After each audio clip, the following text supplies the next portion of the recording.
So ito nga pala guys, yung lupain namin dito sa probinsya.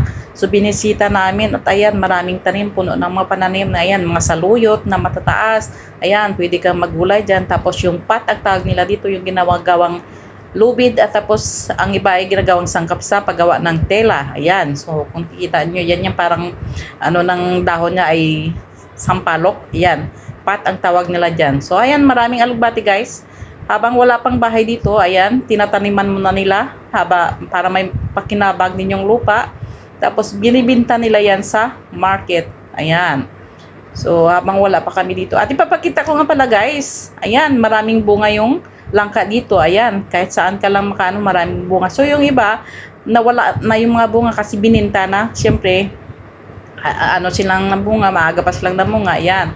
So kung nakikita nyo, ayan, punong-puno, ayan. Yung iba malalaki, hindi ko na picturean kasi nagmamadali din ako. So ayan, oh. Tinitingnan ko, akala ko, sabi ko malambot na. Ayan, pwede na yan kunin at hinugin sa labas. So ayan, oh.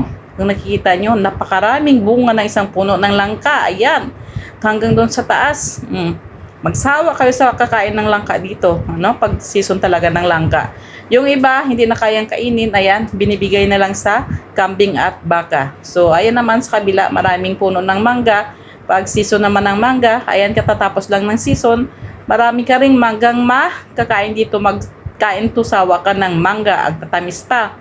So, parang kagubatan na rin, pero at least, maganda yung paligid kasi malamig, no? Kahit na tag-init, diyan ka lang punta sa puno, ayan, mahangin, tapos sa ilalim malamig. Saka ito nga pala guys, ang snake plant. So ayan, yung snake plant na to, parang patula siya, pero iba yung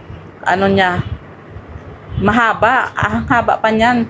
Kaso lang, ayan o, may nakikita, ayan ang pangtanggal nila ng mga insekto. Iwan ko paano nila ginawa yan. So maraming insektong na punta dyan sa kanilang patibong. Ayan o, kita nyo parang snake talaga siyang naglalambitin. Marami siyang bunga, nakakatuwa. Ayan, mahahaan pa yan siya guys, hahaba pa yan. Iwan ko sa Pilipinas, nakita ko na rin to na mayroong ganito. Iwan ko lang kung anong tawag dito sa atin na. I-comment nyo na lang dyan sa baba kung anong pangalan ng gulay na ito sa atin ang tawag, no? Kasi sa Pilipinas, hindi ko pa yan nakita noon. Dito lang ako nakakita ng mga ganyang gulay sa Bangladesh. So, again guys, thanks for